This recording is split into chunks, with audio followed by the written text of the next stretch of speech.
Hello children, I hope you all are good. Today we are going to discuss the other interesting topic of SST from Geography, chapter number 25, Human Resources. As the name suggests, we are going to discuss about you and about me. Means, what are the human resources, what are their importance, how to protect them. So let's start the chapter with the discussion of human resources. एक बच्चा पैदा होता है, बड़ा प्यारा सा innocent सा होता है. जब वो पैदा होता है ना बेटा, तो उसमें कोई स्किल नहीं होती कि हम पैदा होते ही उसे डॉक्टर इंजीनियर बना दें. बट यस, जब हम उसमें एजुकेशन इन्वेस्ट करते हैं, एजुकेट करते हैं, उसे ट्रेनिंग देते हैं किसी पर्टिकुलर चीज़ की, स्पेशलाइज करने की कोशिश करते हैं किसी स्किल में, सो धीरे धीरे जब वो स्किल को डेवलप कर लेता है तो हम कहते हैं कि that child is now going to convert into the resource, क्योंकि वो एक ऐसा ह्यूमन रिसोर्स बनेगा जो इस नीड को फुलफिल करेगा. May be the child is specialize in the medicine और द डॉक्टर, देन ही और she will be the good doctor.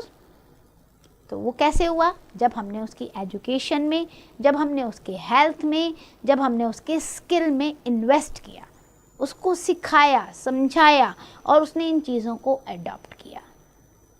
सो कहने का मतलब ये है, today and previous also we need the human, but yes we need the human resource.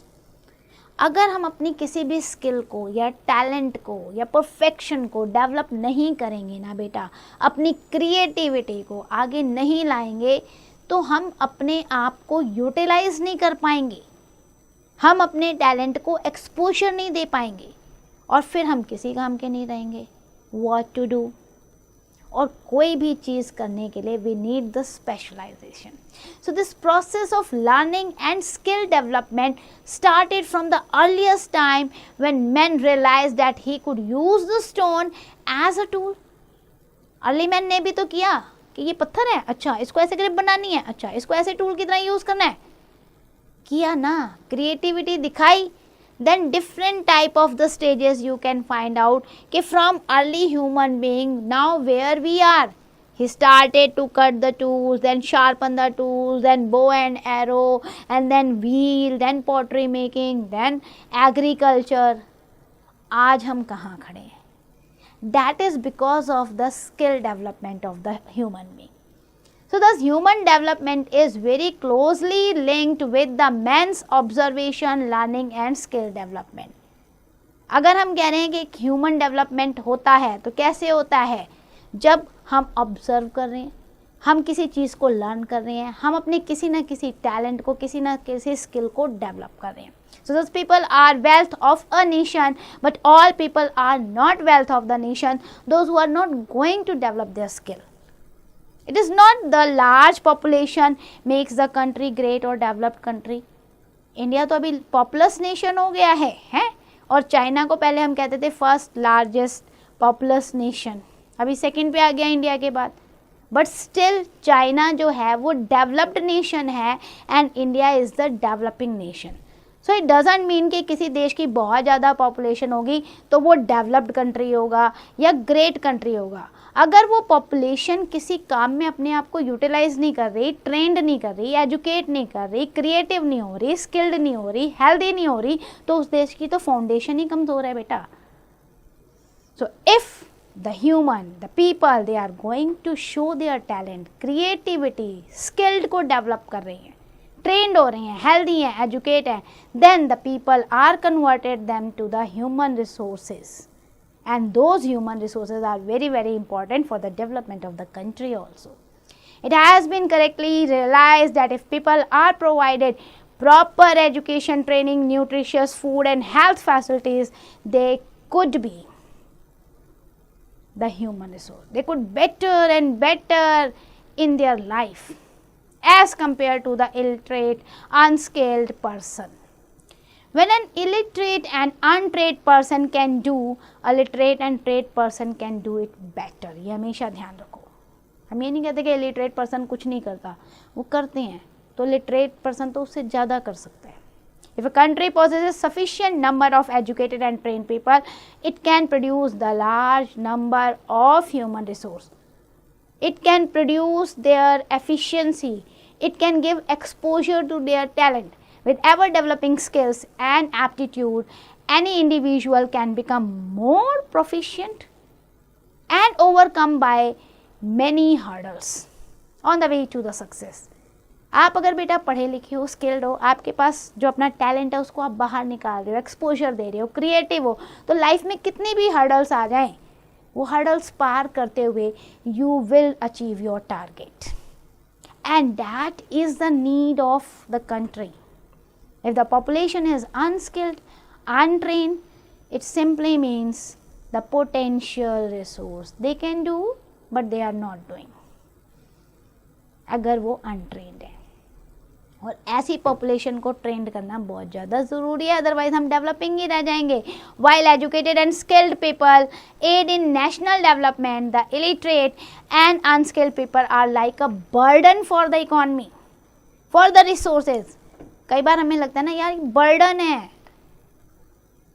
हम क्यों इनको एज ए लाइबिलिटी लें, हम नहीं उठाते इनका बोझा, इनको भी कहो पढ़ें, इनको भी कहो काम करें. सो ये प्रॉब्लम आ जाती है. In present time when women have shown their skill in almost in the every field, it is very essential that the skill development program should be held for both boys and girls without any bias. कोई discrimination नहीं होना चाहिए, सबको proper training और skill programme देना चाहिए. अगर हम आज अटेंशन नहीं पे करेंगे ना अपने विमेन वर्क फोर्स पे, so we simply force our 1/2 of human resource to sit back fruitlessly, कि घर में बैठो आराम से, उनका कोई आउटपुट नहीं आ पाएगा. At the same time, it should not be forgotten that women have a dual duty. हमेशा ध्यान रखो कि विमेन को हमें सपोर्ट करना बहुत ज़्यादा ज़रूरी है. क्यों बहुत ज़्यादा ज़रूरी है? क्योंकि औरतें जो देखती हैं ना बेटा, दो तरीके की ड्यूटी देखती हैं. वन टूवर्ड्स द नेशन, अपने देश की तरफ भी उनका रुझान होता है, अपने कर्तव्य को निभाती हैं. And the other towards their family, अपनी फैमिली को भी वो लुक आफ्टर करती हैं. Because they share burden of grooming their children, अपने बच्चों को अच्छे से पालना ये उनकी जिम्मेदारी बन जाती है. नोट पे देखते हैं बेटा, the Indian government has launch the skill India programme. Skill India programme launch हुआ है 2015 में to train over 40 crore people in the different skills.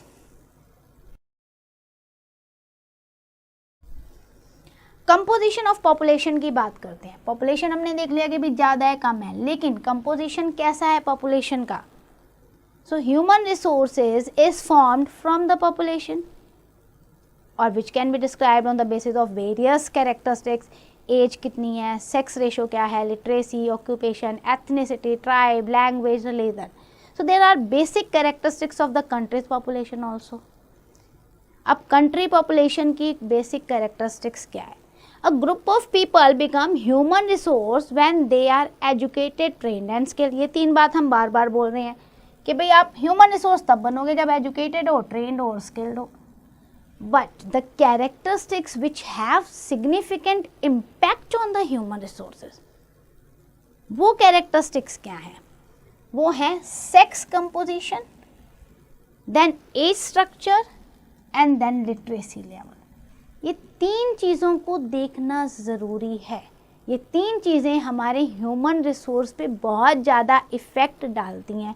Apart from that health condition है आपका, ऑक्यूपेशन है, इनकम लेवल है, उसका भी इफ़ेक्ट पड़ता है ह्यूमन रिसोर्स पे. सबसे पहले हम डिस्कस करते हैं सेक्स कंपोजिशन की. When I am talking about the sex composition बेटा, it means the sex ratio. How much boys are there, how much girls are there, that we need to check. The ratio between the males and females in the country. Sex ratio. It is defined as the number of female per 1000 male. Per 1000 male पे कितनी female हैं ये count करते हैं हम इसमें. That is to say the ratio is 950 is to 1000. अब आप सोचो 1000 मेल पे 950 फीमेल है। अभी भी पीछे हैं, इक्वालिटी तो नहीं आ रही। And sex ratio is termed favourable if the number of female is equal or larger than the number of male। अब इसको देख के बताओ मुझे, ये फेवरेबल है या अनफेवरेबल है? ये अनफेवरेबल है, क्योंकि यहाँ पे लेडीज, विमेन, फीमेल कम है। In India as per 2011 census the ratio was 943। ये तो बहुत ज़्यादा अनफेवरेबल हो गया। 1000 मेल एंड 943 फीमेल। नाउ हम ये कंपैरेटिव सेक्स रेशियो लेते हैं। यूरोप का आप देखो 1072 फीमेल ज़्यादा है मेल से। लैटिन अमेरिका एंड कैरिबियन ये एरिया आप देखो 1018, जिनको हम पुअर कंट्री में गिनते हैं, लैटिन अमेरिका 1018, यहाँ भी 18 फीमेल्स हैं ज़्यादा। नॉर्थ अमेरिका 1031 ओवर 1000, यहाँ भी फीमेल ज़्यादा है। तो ये फेवरेबल सेक्स रेशियो है। ओशियाना में देखो 990, एशिया में 957 और पूरा वर्ल्ड मिला लो 985। तो यानी we are at the unfavourable sex ratio. और ये सेक्स रेशियो आपको दिया हुआ है सिंस इंडिपेंडेंस इंडिया का। आप देखते जाओ तो आपको दिखेगा ये 946 से अब हम आ गए 943 पे। हम ये क्या कर रहे हैं? 51 में हम ज़्यादा पढ़े लिखे थे या 2011 में ज़्यादा पढ़ लिख गए हैं? 46 से हम 943 पे आ गए, इतना कम है। सो ये एनालाइज करने के बाद टेबल आपको पता चलेगा। स्टिल हम कितना भी डेवलप कर रहे हैं, we are at the unfavourable sex ratio. और अगर फीमेल कम है तो आप समझ जाइए कितनी प्रॉब्लम आपको हो सकती है। All males can not be married अगर फीमेल्स कम हैं। This has started to show its impact in some parts of India very prominently. Causes क्या है? क्यों है unfavourable sex ratio? Biological more males are born than females. The girl child is often neglected. मान लिया हमने biologically लड़के ज़्यादा पैदा हो रहे हैं, लड़कियां कम, लेकिन जो पैदा भी हो रही हैं गर्ल चाइल्ड वो नेग्लेक्टेड हो रही है ना फैमिली में और कम्युनिटी में। सो लाइफ एक्सपेक्टेंसी रेट उनका कम है। Crimes are committed against girls and women, specially female foeticide हो रहा है, इन्फेंटिसाइड्स हो रहा है, डॉरी सिस्टम हो रहा है, पैदा होते ही मार दो, पहले ही मार दो, दहेज की आग में मार दो। तो अनफेवरेबल सेक्स रेशियो है। Many women die at the time of delivery. Proper medical facilities नहीं है, डिलीवरी बच्चे को बर्थ देते देते वो मर जाती हैं। सो ये कारण है अनफेवरेबल सेक्स रेशियो के इंडिया में। नोइट की बात करते हैं बेटा। In India sex determination test are prohibited, punishable offence है by the law. By a sex determination test it is find out whether the child is the mother's womb, male है या फीमेल है। और इसीलिए इसे इलीगल डिक्लेयर किया गया है कि मम्मी की वॉम्ब को, जो टमी है उसको चेक करके ये पता लगाना कि उसके पेट में पल रहा बच्चा जो है वो लड़का है या लड़की है। लड़की है तो मार दो। तो अब ये इलीगल है। पॉपुलेशन पिरामिड को देखो आप। Age structure of population can be shown on the population pyramid also. Pyramid में आप दिखा सकते हैं, जिसे हम कहते हैं age sex pyramid. In it, the population of a country is broken down in the age group. As group में बांटते हैं हम कंट्री की पॉपुलेशन को 0 to 4 year, 5 to 9 year, 10 to 14 years और उसके बाद ऐसे आगे।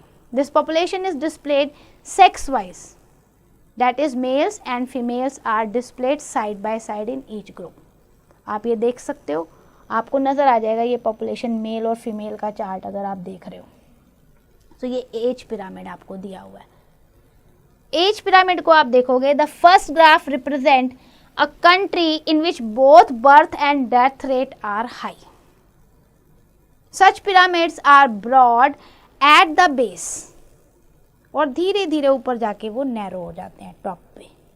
तो यहाँ पर बर्थ रेट भी हाई है और डेथ रेट भी हाई है। ये देखो ब्रॉड बेस है, ऊपर जाके टॉप पे पॉइंटेड हो गया है। Second, graph represent a country in which both birth and death rate are low. A child who is born lives to an old age.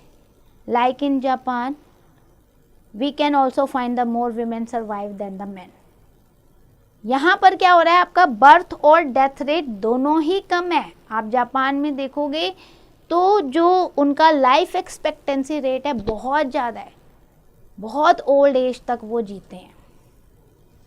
Third graph आपको शो कर रहा है, ये यहाँ पर आप देख रहे थे कि यहाँ पे लो है, बर्थ रेट भी और डेथ रेट भी, बच्चे भी कम पैदा हो रहे हैं और मर भी कम रहे हैं. The third graph represent a country in which both birth rate and death rate are low and people live a very long life like in many countries in Europe. यहाँ पर क्या हो रहा है कि आपका बर्थ रेट और death rate बहुत ज़्यादा लो होता जा रहा है, बहुत ज़्यादा, और लोगों की उम्र बढ़ती जा रही है. यूरोप में हो रहा है ऐसा. So the word percent at the bottom represent the percentage of the member in a particular age group. यहाँ पे आपको परसेंट लिखा होगा, इसका मतलब इस एज ग्रुप के इतने मेंबर्स प्रेजेंट हैं. अब if you make a population pyramid for India, India का देखो पॉपुलेशन पिरामिड बना हुआ है. So in India more infants survive then is the death rate is decreasing among the children. So the pyramid is broad at the base covering the young age group. Young age ज़्यादा चल रही है age compare to old age. Death rate यानी कि decrease कहाँ पे हो रही है, जो आपकी यंग जनरेशन है, जो चिल्ड्रन है वो कम मर रहे हैं, तो वहाँ पे चिल्ड्रन वाली एज ग्रुप में डेथ रेट कम है. ये एक अच्छी बात है. Then as medical facilities improve death rate among the older population भी डिक्लाइन हो रही है. In such countries, a large percentage of population falls in the age group of working group. इसीलिए इंडिया में आपको सबसे ज़्यादा जो पॉपुलेशन मिलेगी वो वर्किंग ग्रुप की मिलेगी. अराउंड 15 to 59 ईयर के जो लोग हैं वो अच्छे से वर्क कर रहे हैं. एज स्ट्रक्चर की बात करें, सो पॉपुलेशन पिरामिड में हम डिफरेंट एज ग्रुप बनाते हैं. 0 to 14 year, 15 to 64 year and 65 plus year. 0 to 14 year के जो ग्रुप के बच्चे होते हैं उन्हें हम ये कहते हैं they are the future of the nation. तो इसलिए हमें उन्हें सुटेबल इन्वायरमेंट देना है, अच्छी एजुकेशन देनी है, अच्छी हेल्थ फैसिलिटीज़, ट्रेनिंग वगैरह सब देनी है, सो डैट ये फ्यूचर में अच्छे ह्यूमन रिसोर्स बने. 15 to 64 एज ग्रुप के जो होते हैं लोग, that is the chunk of a countries population. Means हम उन्हें कहते हैं वर्किंग पॉपुलेशन है, ये अर्न करते हैं. ये जो है चिल्ड्रन का और ओल्ड एज का दोनों का ही रिस्पॉन्सिबिलिटी को उठाते हैं. Their ratio is higher in the high income and middle income countries while smaller in the low income country. Then आपका the member in the last group जो 65 प्लस का है ना आपका बेटा, उन्हें हम सीनियर सिटीजन कहते हैं और they have lived a past their prime. तो अब क्या है, सीनियर सिटीजन है, पेंशनर हैं या नहीं पेंशनर हैं, तो अपनी पास्ट वाली लाइफ को अब जी रहे होते हैं. The members in the first and third age group, जो मेंबर्स आपको नजर आएंगे ना फर्स्ट और थर्ड एज ग्रुप में, they are also called the dependent group. क्योंकि चिल्ड्रन और जो ओल्ड एज लोग हैं, जो आपके सीनियर सिटीजन है, ये डिपेंडेंट ग्रुप है. और डिपेंड किस पे है, वर्किंग पॉपुलेशन पे है. जनरल ट्रेंड्स की बात करते हैं age structure in the world में. So in high and middle income country, large population forms the working age group. ये ऐसा ऑब्जर्वेशन पे और सर्वे पे आया है कि जितनी भी हाई इनकम कंट्री हैं या मिडल इनकम कंट्री हैं वहाँ पे वर्किंग पॉपुलेशन ज़्यादा है. लो और मिडल इनकम कंट्रीज़ में जो यंग पीपल हैं उनका सेक्शन ज़्यादा है, यंग बच्चों का. रिच कंट्रीज़ में प्रपोर्शन ऑफ ओल्ड पीपल जो है वो हाइयर होता जा रहा है. Higher proportion in dependent groups meant that there will be a shortage of worker in the factories. अगर डिपेंडेंट ग्रुप ज़्यादा हो गया यानी कि चिल्ड्रन और सीनियर सिटीजन, सो क्या होगा, आपका शॉर्टेज ऑफ वर्कर हो जाएगी. आपको मैन पावर नहीं मिलेगी काम करने के लिए फैक्ट्रीज में, ऑफिस में और फील्ड में. So government also need to invest as the government will need to arrange for education, training, इन सब चीज़ों के लिए. मतलब दोनों डिपेंडेंट पॉपुलेशन के लिए इन्हें बहुत ज़्यादा इन्वेस्ट करना पड़ेगा, मेडिकल में, हेल्थ केयर में, ट्रेनिंग में, एजुकेशन में. India falls in the low and middle income group. तो अगर हम देखें, India has 34% of its population in the 0 to 14 year, but only a small number of people in 65 plus group, 5% only. Thus the working age group is very large in India. With its very large population, India possesses a very large workforce also. If this population is well trained and skilled, so India can make a great difference. Problem यहाँ पे आ रही है कि हमारे पास working population ज़्यादा है, but सारी की सारी human resource नहीं है, well trained नहीं है. अब हम बात करते हैं लिटरेसी लेवल की.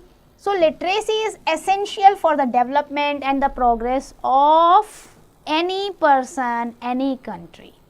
लिटरेसी का मतलब क्या है? Ability to read and write, understand the simple text in their mother tongue or other language. In our country a person is said to be literate if he और she is above the age of 7 years. 7 साल से ऊपर का जो बच्चा है और 7 साल के ऊपर के लोग, if they can read and write and understand a simple text in any language, they are literate. At the time of independence, only about 1/6 of Indian population was literate. लेकिन 2011 तक आते आते अडल्ट लिटरेसी जो है हमारी, जो adult literacy की अगर हम बात करते हैं, डैट इज़ 15 ईयर्स अबव जो बच्चे हैं, वो 74% हो गई. यूथ लिटरेसी जो 15 to 24 ईयर्स का ग्रुप जो है, वो इंडिया में 86% हो गया. So like other countries, more males are literate in India as comparative to the female. 2011 की मेल लिटरेसी देखते हैं और फीमेल लिटरेसी. सो 81% मेल और 65% female are literate. In the world, low income countries have larger number of illiterate and middle high income countries in the low income countries. Ratio of adult literate अगर देखोगे, lower than the ratio of adult illiterate.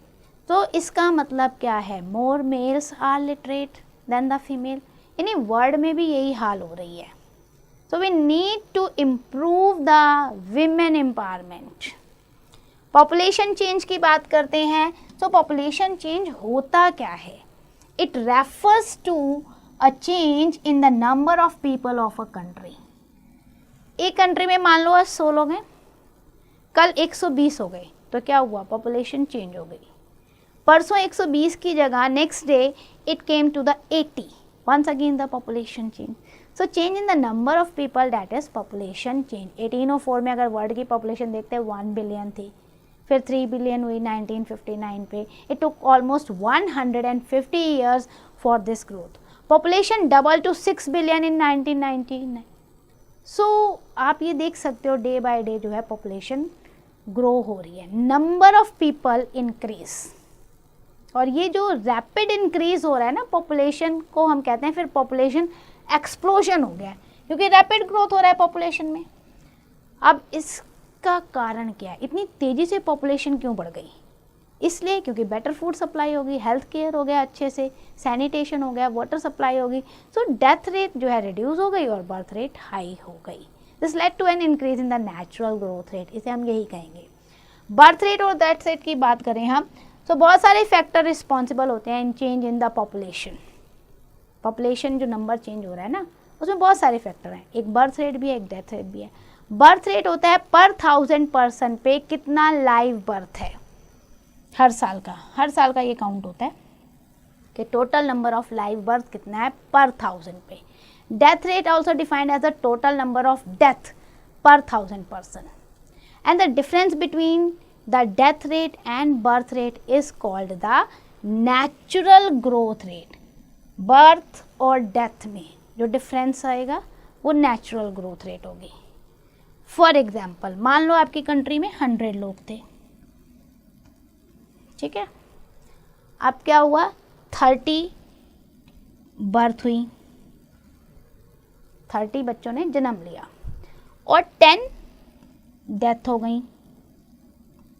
अब अगर 30 birth हुई और 10 death हो गई, सो 30 में से 10 माइनस कर लो, दैट इज 20. सो जो ग्रोथ हुई वो 20 नंबर्स की हुई, यानी कि now in your country 120 peoples are there. So ये कहते हैं natural growth rate. The process of accelerating whether the population of an area has increased, decreased or remained unchanged during a particular period, that is known as population change। जब हम ये सारा सर्वे करते हैं ना कि बढ़ी है या घटी है या अनचेंज हुई है, तो हम कहते हैं पॉपुलेशन चेंज है। फैक्टर्स फॉर पॉपुलेशन चेंज की बात करें तो there are several factor for population change. एक फैक्टर नहीं होता, पॉपुलेशन चेंज होती है बहुत सारे कारणों से। बर्थ रेट बढ़ गया, घट गया तो भी पॉपुलेशन चेंज है। डेथ रेट बढ़ रहा है या घट रहा है, नेचुरल ग्रोथ रेट कितना आ रहा है, माइग्रेशन कितना हो रहा है। माइग्रेशन यानी कि हमारे देश से दूसरे देश में कितने लोग जा रहे हैं और बाहर से कितने लोग यहाँ आ रहे हैं। एपिडेमिक अगर फैल गया, कोई पैंडेमिक हो गया, जैसे कोविड आया था, इन्फ्लुएंजा आया था, बहुत सारे लोग एक साथ डेथ हो गई थी। नेचुरल कैलेमिटी कोई आ गई, सुनामी आ गई, बाढ़ आ गई, कुछ भी आ गया, उसमें बहुत सारे लोग एक साथ जो है ख़त्म हो जाते हैं। सो उससे पॉपुलेशन चेंज हो जाती है, लॉस ऑफ लाइवलीहुड होता है, new opportunities, terrorism etcetera. So migration involves the movement of people from one place to another place, that is immigration. People from one country come to live in a country, as many people seek to immigrate to America at present in hope for the better future। So अगर आपको IMM लिखा है immigration, it means the movement to the outside country। but अगर आपको immigration E वाला लिखा है, so इसका मतलब people leave a country to settle in another। For example, a large population has shifted to the Syria because of terrorism। Immigration में जो हो रहा है, people from other country come, और E वाला इमिग्रेशन में go। आ रही बात समझ में? I वाले में कम हो रहा है, यानी कि पुल फैक्टर है। अमेरिका में लोग क्या कर रहे हैं, आ रहे हैं, और सीरिया से लोग क्या कर रहे हैं, जा रहे हैं, छोड़ के जा रहे हैं। सो आई वाला immigration population inside, come inside, और ई वाला इमिग्रेशन पॉपुलेशन देश की छोड़ के जा रही है। तो छोड़ के जा रही है तो वहाँ पॉपुलेशन कम हो रही है, और जहाँ जा रही है वहाँ ज़्यादा हो रही है। तो ये होते हैं आपके दो टाइप के माइग्रेशन। माइग्रेशन कंट्री के अंदर भी होता है, लेकिन कंट्री के अंदर एक स्टेट से दूसरे स्टेट में जा रहे हैं तो उससे कंट्री की पॉपुलेशन को कोई फ़र्क नहीं पड़ रहा। स्टेट की पॉपुलेशन को बेशक पड़ जाएगा, बट कंट्री की पॉपुलेशन को कोई फ़र्क नहीं पड़ता है। अब लोग माइग्रेट इसीलिए होते हैं बेटा, बेटर अपॉर्चुनिटीज़ मिल रही है, जॉब की बेटर फैसिलिटीज़ मिल रही है, एजुकेशन की, इसलिए वो एक स्टेट से दूसरे स्टेट या एक कंट्री से दूसरे कंट्री जाते हैं। Moving to the distribution of population की अगर हम बात करते हैं तो some countries are very densely populated. ये भी एक प्रॉब्लम है कि जो पॉपुलेशन है वो अनइवन डिस्ट्रीब्यूटेड है। कुछ कंट्री इतनी डेंसली पॉपुलेटेड है और कुछ कंट्री बिल्कुल ही नहीं है, स्पार्सली पॉपुलेटेड। इंडिया में ही देख लो, आपको जो पॉपुलेशन दिखेगी ना, कुछ स्टेट में बहुत ज़्यादा है और कुछ state sparsely, few peoples living there. अब जो डेंसली पॉपुलेटेड है क्यों है? क्योंकि फर्टाइल प्लेन मिल रहा है, अच्छी इंडस्ट्रियल एरिया मिल रही है, जॉब अपॉर्चुनिटीज़ है, हेल्थ फैसिलिटीज़ है, एजुकेशन फैसिलिटीज़ है।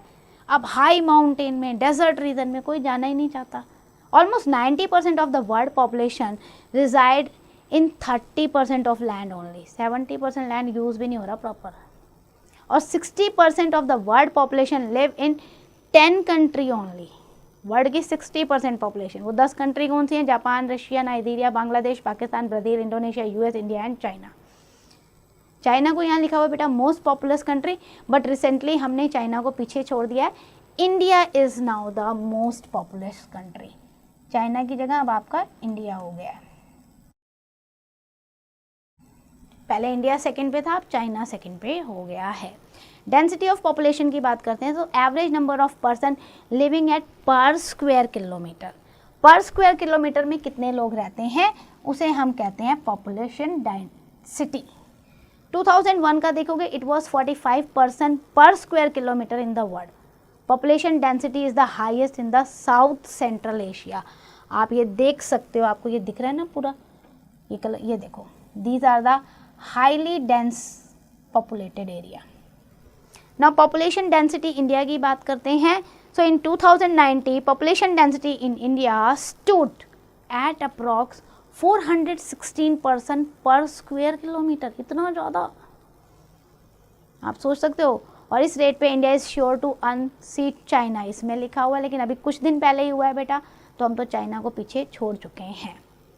1 out of every 6 person in the world live in India, इसका मतलब ये है वर्ल्ड का हर 6 पर्सन इंडिया में रह रहा है। और आप इंडिया की भी अगर पॉपुलेशन देखोगे तो density you can find out in few states. आप ये नज़र आ रही होगी आपको डेंसिटी यहाँ दी हुई है ना, आप देखो उत्तर प्रदेश देखो, आप बिहार देखो, आपको यहाँ पे पॉपुलेशन ज़्यादा दिखेगी, दिल्ली देखो। So few states are very densely populated hair.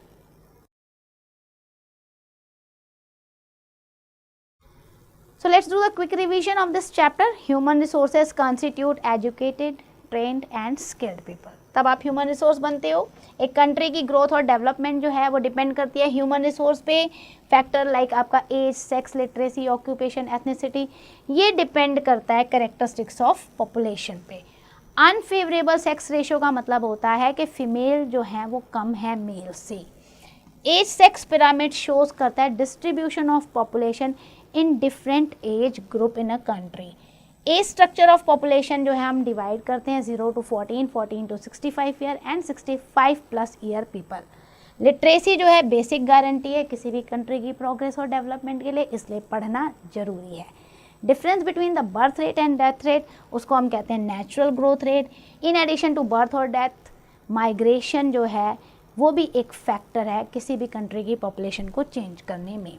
Distribution of the population in the world and as well as in India is highly uneven. कुछ जगह पे ही बहुत ज़्यादा लोग रहते हैं और बाकी जगह स्पार्सली जो है पॉपुलेटेड है। So that's and for the chapter. I hope you understand each and every topic. Now it's your turn, do the exercise carefully.